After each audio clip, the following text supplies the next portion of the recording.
আপনি করে দিলেন, এটার নাম বিপ্লব? এটা বিপ্লব বলে? এটাকে ফাইলটামি বলে, এটাকে ইত্রামি বলে। আপনাকে এই অধিকার কে দিল? আপনার তো এই হাসিনার চেয়েও খারাপ।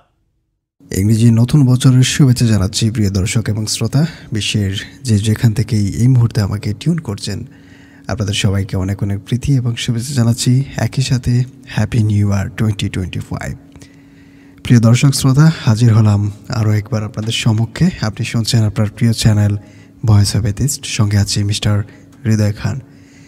ওকে দর্শক শ্রোতা, স্ক্রিনে দেখতে পাচ্ছেন এই মুহূর্তে মাসুদ কামালকে। এই মাসুদ কামাল সম্পর্কে আমি দুটি ভিডিও আসলে করেছি, আপনারা চাইলে সেগুলো চ্যানেল ভিজিট করে দেখতে পারেন। এই ঘিরগিটি অর্থাৎ রং পরিবর্তনকারী মাসুদ কামাল এই মুহূর্তে এসে কি বলা শুরু করেছে সেটা শুনলে আপনারা একটু হলেও অবাক হবেন।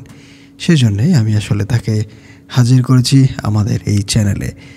ইউনূসের বিচার করতে চায়, ইউনূসকে ধোলাই করেছে এবং সমন্বয়কগণ যারা রয়েছেন তাদেরকেও ধোলাই করেছে। সেটার দুটি কারণ এখানে সে ফুটিয়ে তুলেছে। প্রথমটি হচ্ছে চাকরিচ্যুত করা আওয়ামীপন্থী বলে যারা এই মুহূর্তে চাকরি করছেন সবাইকে এক চিঠিতে এবং একটি হোয়াটসঅ্যাপ শুধুমাত্র করে সবাইকে চাকরিচ্যুত করছে। এবং দ্বিতীয় পয়েন্টটি হচ্ছে সাংবাদিকতার মধ্যে হস্তক্ষেপ করা, সংবাদ প্রচারে বাধা প্রদান করা, সাংবাদিকদের গলা চেপে ধরা। এই দুটি বিষয় নিয়ে আসলে বিস্তারিত এখানে আলোচনা আমরা করতে যাচ্ছি। চলুন তাহলে আমরা শুরু করি। তাহলে আমরা প্রথম থেকে একটুখানি স্টার্ট করতে চাই, দেখা যাক সে এখানে কি বলে। Let's see. অনুগ্রহপূর্বক সবাই আমার সাথে থাকুন, আশা করছি শেষ পর্যন্ত আমার সঙ্গে হচ্ছেন। Let's play this video. আপনি কি জানেন এই অক্টোবরের লাস্ট দিনে বোধহয় 30 তারিখে 31 তারিখে বিটিভির 64 যারা প্রতিনিধি আছে সবাইকে এক চিঠিতে চাকরিচ্যুত করা হয়েছে? তাই নাকি? এটা জানতাম না। সবাইকে চাকরিচ্যুত করে এক চিঠিতে। ওগুলো সবাই আওয়ামীপন্থী। আওয়ামীপন্থী হয় এদের অনেকে। আপনার চাকরি শুরু হয়েছে 96 সালে, 91 সালের আছে অনেকে। কারণ তো এটাই শুধু মনে হয়। কি কারণ আছে তা যায় না, কোনো কারণ তো উল্লেখ করে নাই। বিটিভির একটা চাকরি যদি আপনি চ্যুতি করতে চান সরকারি নিয়ম অনুযায়ী, তার কিন্তু নিয়ম আছে, শোকজ করতে হবে, হ্যান করতে হবে, ত্যান করতে, অনেক কিছু নিয়ম তো আছে। সরকারি চাকরি তো এটা সরকারি চাকরি। এক চিঠিতে, সেই চিঠি পরে আবার হোয়াটসঅ্যাপে সবাইকে দিয়ে দিচ্ছে যে তোমার চাকরি শেষ। এবং খালি শেষই না, শেষ করে এর মধ্যে তারা নতুন ভাবে নেওয়া হবে এই মর্মে বিজ্ঞাপনও দিয়ে দিচ্ছে।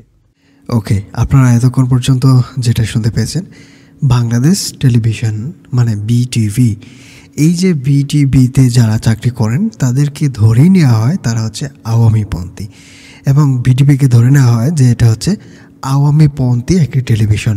যদিও এই টেলিভিশনের মধ্যেই অনেক কিছু আসলে ফুটে ওঠে, কোনো কিছুই লুকায়িত থাকে না। তারপরেও রাজাঘাটদের এই টেলিভিশনের প্রতি যে ঘৃণা, সেই ঘৃণা থেকেই মূলত এই কাজটি করা। 64 জেলা থেকে ভিটিভির যারা প্রতিবেদক রয়েছে, যারা সংবাদ প্রচার করেন এবং সংবাদ সংগ্রহ করেন, তাদের সবাইকে এক চিঠিতে আসলে বরখাস্ত করে দিয়েছে। এখন এখানে প্রশ্ন ওঠানো হয়েছে যে আসলে অনেকেই যারা প্রতিবেদক রয়েছে বা বিটিভিতে যারা কর্মকর্তা রয়েছেন তারা অনেকেই 1996-এ বা 1991-এ আসলে চাকরি পেয়েছেন। তাহলে ওই সময়ের যারা চাকরি নেওয়া মানুষজন রয়েছেন তারা কি তাহলে আওয়ামীপন্থী? এখানে যে উপস্থাপক রয়েছে উনি আসলে এই বিষয়টা প্রশ্ন করেছিলেন যে তারা হচ্ছে আওয়ামীপন্থী। বিটিভিতে যারা চাকরি করে সবাই কি আওয়ামীপন্থী? মোটেও না। দেখুন, মানুষজনকে আসলে ধোলাই করা হয়েছে মাথা এইভাবে যে এই প্রশাসন অর্থাৎ আওয়ামী প্রশাসন সমস্ত সেক্টরে আসলে তাদের লোক নিয়েছে। যদি সেটাই হয়ে থাকে তাহলে কেন এই পরিবর্তন হলো? সব যদি আওয়ামী লীগের মানুষই থাকতো তাহলে তো সরকার পতন হতোই না। সুতরাং এইখানে কোনো প্রকার বৈষম্য করা হয়নি, কোনোভাবেই বেছে বেছে কাউকে চাকরি দেওয়া হয়নি। এইটা একটি মিথ এবং মানুষের মধ্যে এই গুজবটি আসলে খুব সুন্দরভাবে ছড়িয়ে দিয়েছে এই ধরনের রাজাকার যারা রয়েছে, বিশেষ করে পিনাকি, ইলিয়াস এবং কনক সারোয়ার মতো কিছু বাটপার এবং সাংবাদিক নামের কলঙ্ক যারা রয়েছেন, তারা আসলে এই বিষয়টা মানুষের মধ্যে স্প্রেড করেছে। বাই দ্য ওয়ে, আলোচনা খুবই চিপ মনে হইতে পারে আপনার, বাট কিছুক্ষণ থাকলে আরও বুঝতে পারবেন এখানে কী পরিমাণে কথাবার্তা রয়েছে এবং এই মাসুদ কামাল কীভাবে আসলে ইউনূসকে ধরেছে, ধরাশায়ী করেছে এক কথায় যদি আমরা বলি। এবং সেটার কারণটিও আমি আসলে বলার চেষ্টা করব। মাসুদ কামালের এই ধরনের পল্টিবাজি করার ইনফ্যাক্ট যে কারণ সেটাও আমি আসলে এক্সপ্লেন করার ট্রাই করব। সাথেই থাকুন, আমরা আরেকটুখানি প্লে করি। কেন কেন এটা কি ওই যে 65 জেলায় যে সাংবাদিক যারা আছে এরা সবাইকে মানে আওয়ামী লীগের আমলের? নো, আওয়ামী লীগ আমলের। আচ্ছা ধরলাম সবাই আওয়ামী লীগ আমলে হওয়াটা অপরাধ, আমি ধরে নিচ্ছি এটা অপরাধ, তাদের বাদ দেবেন আপনি। তাহলে এখন যে আপনি 65 জেলায় নতুন আমলে এই আমলে জয়েন করলেন, নতুন যখন একটা পলিটিক্যাল গভর্নমেন্ট আসবে সে যদি সব বাদ দিয়ে দেয়, বাদ দিতেই পারে। এই আমলে কেন এদের আমি রাখবো কেন? এটাই চলবে? বাংলাদেশের মানুষের জীবনযাপন আপনারা ভাবেন, একটা জেলা শহরে একজন সাংবাদিক এদের স্যালারি স্ট্রাকচার 7,500 টাকার মতো, তার সঙ্গে প্রতিটা নিউজের সঙ্গে 1,500 টাকা করে পায়। এই 1,500 টাকা প্রতিটা নিউজ প্রচার হইলে পরে আর তার সঙ্গে 7,500 যোগ করলে সারা মাসে যে 25 থেকে 30,000 টাকা হয়। জেলা পর্যায়ে মোটামুটি ভালো তাদের সংসার চলে, তারা তো জীবনযাপন তো অভ্যস্ত হয়ে গেছে। আপনি একবারে 65টা জেলার লোককে একটা ফ্যামিলিকে আপনি এভাবে কোন রকম প্রস্তুতি দেওয়া ছাড়াই আপনি করে দিলেন, এর নাম বিপ্লব? বিপ্লব বলে এটাকে ফাইজলামি বলে, এটাকে ইত্রামি বলে। ইয়েস, খুবই স্পষ্ট ভাষায় উনি বলেছেন যে এটা কোনোভাবেই বিপ্লব না, এটা হচ্ছে ইত্রামি এবং এটা হচ্ছে ফাইজলামি। হ্যাঁ মাসুদ কামাল সাহেব, আপনার বোধোদয় এতদিন পরে হয়েছে। আমরা অনেক আগেই বুঝতে পেরেছিলাম, বোধোদয় বলাটা আসলে সঠিক না, কারণ হচ্ছে এই যে ম্যাটিকুলাস ডিজাইন যেটা রয়েছে সেটার ডিজাইনের পার্ট হিসেবেও কিন্তু তারা কাজ করেছে।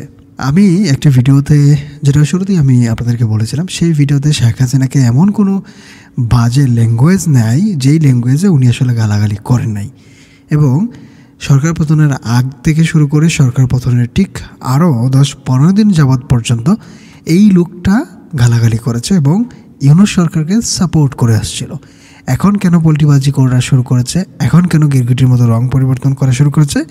কারণ সে বুঝতে পারছে যে দেশ এখন বসবাসের অনুপযোগী হয়ে উঠছে, কারণ সাংবাদিকদের গলা পর্যন্ত টিপে ধরেছে। আওয়ামী লীগপন্থী যেই দলটির জন্ম না হলে বাংলাদেশের জন্ম হতো না, বাংলাদেশের জন্ম কল্পনার বাইরে চলে যায়, সেই দলটির প্রতি যে অন্যায় অত্যাচার নিপীড়ন চালাচ্ছে সেইটা এখন আস্তে আস্তে করে এই পল্টিবাজ বুঝতে পারছে। এবং সে একই সাথে এটাও বুঝতে পারছে যে দেশটি যদি আফগানিস্তান হয়ে যায়, পাকিস্তানের মতো অসভ্য রাষ্ট্রে পরিণত হয়, তাহলে তাদের অবস্থা আসলে খারাপ হবে। সেই জন্যে একই সাথে সে বুঝতে পারছে যে আওয়ামী লীগের বিশাল জনপ্রিয়তা রয়েছে, সে কিন্তু বেশ অনেকগুলো সার্ভে চালিয়েছে তার চ্যানেলের মধ্যে, এবং সেই জরিপগুলোতে সে আসলে দেখেছে যে মানুষ আওয়ামী লীগকে চায়। একাধিকবার সে জরিপ করেছে, ভোট করেছে, এবং সবগুলো ভোটের মধ্যেই আওয়ামী লীগ মানে বেশি সংখ্যাগরিষ্ঠতায় পাশ করেছে। তার যে ভোট করেছে, তার যে পোল দিয়েছে, সেই পোলগুলোর মধ্যেই আসলে সেটার প্রতীয়মান হয়েছে। এগুলো দেখার পর তার চোখ চড়াক গাছ হয়ে গিয়েছে, যার কারণে এখন এই বিপ্লবকে তারা ইত্রামি বলছে, এই বিপ্লবকে ফাইজলামি বলছে।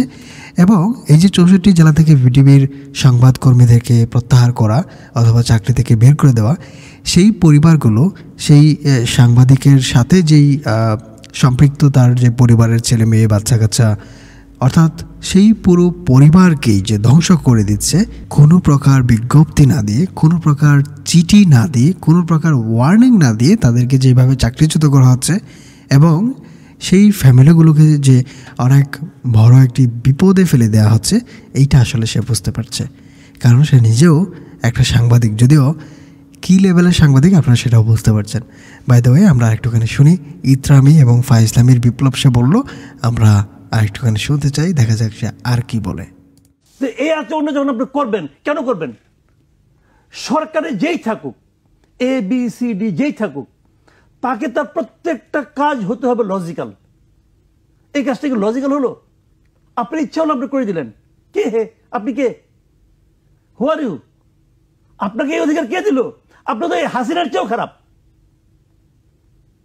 হাসিনার তো একটা ব্যাখ্যা দিত, ওই ব্যাখ্যা হাস্যকর ছিল, ওই ব্যাখ্যা শুনে আমরা রাগ করতাম, ক্রোধ করতাম, গালাগালি করতাম। আপনি তো কোনো ব্যাখ্যাও দিচ্ছেন না।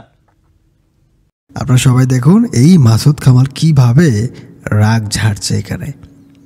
কাহিনী কি? হ্যাঁ, মাসুদ কামাল সাহেব এতদিন শেখ হাসিনার সমালোচনা করেছেন, সরকার পতনে সাহায্য করেছেন, এখন বলছেন যে ইউনূস হচ্ছে হাসিনার চেয়েও খারাপ। কেন বলছেন? এখন উনি লজিক খুঁজছে। চাকরিচ্যুত হওয়ার পর সাংবাদিকরা যখন চাকরিচ্যুত হলো, এখন উনি আসছে লজিক খুঁজতে। বঙ্গবন্ধুর ভাস্কর্যের মাথায় যখন প্রস্রাব করলো ইতর বদমাইশরা, তখন সেটা কি লজিক্যাল ছিল? সেই বিষয়ে তো একটি কথাও শুনিনি। কারণ এই মাসুদ কামাল সে নিজেও একটা রাজাকার। একটি বারও এই ব্যাপারে সে কোনো মন্তব্য করেনি যে বঙ্গবন্ধু জাতির পিতার মাথায় যখন প্রস্রাব করলো বদমাইশরা, তথাকথিত বিপ্লবীরা, তখন কিন্তু সে কোনো প্রকার প্রতিবাদ করেনি। লজিক্যাল হয়েছে কিনা সেই ব্যাপারে প্রশ্ন তোলেনি। এখন সাংবাদিক পদচ্যুত হয়েছে, চাকরিচ্যুত হয়েছে, এই ব্যাপার সে কথা বলছে। আরও অনেক কিছু অপেক্ষা করছে মাসুদ কামাল। আপনার জন্যেও সময় আসছে, আরেকটু গানে শুনি। তো এইগুলি ঠিক না। এই অন্যায়ের শাস্তি হবে। এই অন্যায়ের একদিন তাকে সে শিক্ষা নেয় না তো কেউ, ইতিহাস থেকে কেউ শিক্ষা নেয় না। আপনি মনে করেন এটা এমনি এমনি হয়ে যাবে? তো এইগুলি হচ্ছে। তার মধ্যে বসে আপনি বলতেছেন যে এই যে তোমাকে মাসুদ কামাল কথা বলতে দিচ্ছি, অতএব তুমি স্বীকার করো সাংবাদিকতা মুক্ত হয়ে গেছে। নো, গণমাধ্যমে এভাবে মুক্ত হয় না। আপনি যেই হন না কেন, আপনার কাজটা হতে হবে জবাবদিহিতার মধ্যে থাকতে হবে। জবাবদিহিতার ঊর্ধ্বে কেউ নাই। Nobody can go unchallenged, nobody. যদি আপনি বলেন না আমি মানুষই না, আমি ঈশ্বরের কাছাকাছি পৌঁছে গেছি, তাহলে আরেক কথা। মাসুদ কামাল, আপনারও বিচার হবে, ভয়ঙ্করভাবে বিচার হবে। আপনি মিষ্টি মিষ্টি কথা বলে আওয়ামীপন্থী হয়ে যাচ্ছেন বলে নিজেকে প্রোভাইড করলেই যে আপনি ছাড় পেয়ে যাবেন, এমনটি ভাবার কিছু নেই। আপনার প্রত্যেকটি ভিডিও আমাদের কাছে সংরক্ষিত রয়েছে। ইয়েস, প্রত্যেকটি ভিডিও রয়েছে, ধরা হবে। এখানে ইউনুসের সমালোচনা করছে, ইউনুসকে ফ্যাসিস্ট বলছে, মানে বাই ডিফল্ট ফ্যাসিস্ট বলছে, শেখ হাসিনার চেয়ে খারাপ বলছে, ইত্যাদি ইত্যাদি, এবং বলছে যে ইতিহাস থেকে শিক্ষা নিতে হবে, না হলে প্রত্যেকটি ঘটনার বিচার হবে। ইয়েস, অফকোর্স বিচার হবে, প্রত্যেকটির বিচার হবে, প্রত্যেকটির। পালিয়ে পার পাবা না, কোনোভাবেই না। সমন্বয়ক গং যারা রয়েছে, ইউনুস গং যারা রয়েছে, একটিও ছাড় পাবা না। প্রত্যেকটিকে ধরে ধরে বিচার করা হবে, এবং এমনভাবে বিচার করা হবে পুরো পৃথিবীতে সেটা একটি বড় ধরনের ইতিহাস হয়ে থাকবে। রাজাকারদেরকে কিভাবে শাস্তি দিতে হয় সেগুলো আমরা খুব ভালোভাবেই জানি, এবং আবারও বলে দিচ্ছি, ছাড় দেওয়া হবে না। ইয়েস, মাসুদ কামালের কথার সাথে আমি একমত। এগুলোর প্রত্যেকটির বিচার হবে, একটাকেও ছাড় দেওয়া হবে না। ইতিহাস পুনরাবৃত্তি ঘটতেই পারে। ওয়েট অ্যান্ড সি, দেখা যাক কী ঘটে। তবে দর্শক এবং শ্রোতা, এই মাসুদ কামালের কথায় আপনারা কনভিন্স হবেন না। মাসুদ কামাল আসলে সমালোচনা করছে, এটার পেছনে মূল আরও একটি কারণ রয়েছে। সে দেখতেই পাচ্ছে যে আওয়ামী লীগের জনপ্রিয়তা বাড়ছে, আওয়ামী লীগ আবারও ক্ষমতাসীন হবে, এবং আওয়ামী লীগই এই দেশকে শাসন করবে। এই জন্য তার এই পরিবর্তন, যেটা আমি শুরুতেই বলছিলাম যে তার অবস্থানের যে পরিবর্তন, সেটার পেছনে কারণটি আমি বলবো। এই হচ্ছে মূল কারণ। দর্শক শ্রোতা, আজকের মতো এখান থেকে বিদায় নিচ্ছি। সবাইকে আবারও নতুন বছরের শুভেচ্ছা, অর্থাৎ ইংরেজি নতুন বছরের শুভেচ্ছা জানাচ্ছি। Happy new year 2025। অনেক বেশি ভালো থাকুন, আপনাদের প্রত্যেকের জীবন অনেক বেশি সুন্দর হোক, অনেক বেশি আনন্দময় হোক। আপনাদের সবার প্রতি, আপনাদের প্রত্যেকের জীবনের প্রতিটা মুহূর্ত হয়ে উঠুক অনেক বেশি আনন্দময়। সেই শুভকামনা, শুভ প্রত্যাশা রেখে আজকের মতো এখান থেকে বিদায় নিচ্ছি। কথা হবে নেক্সট কোনো এপিসোডে। সে পর্যন্ত অনেক বেশি ভালো থাকবেন, সুস্থ থাকবেন। Good bye.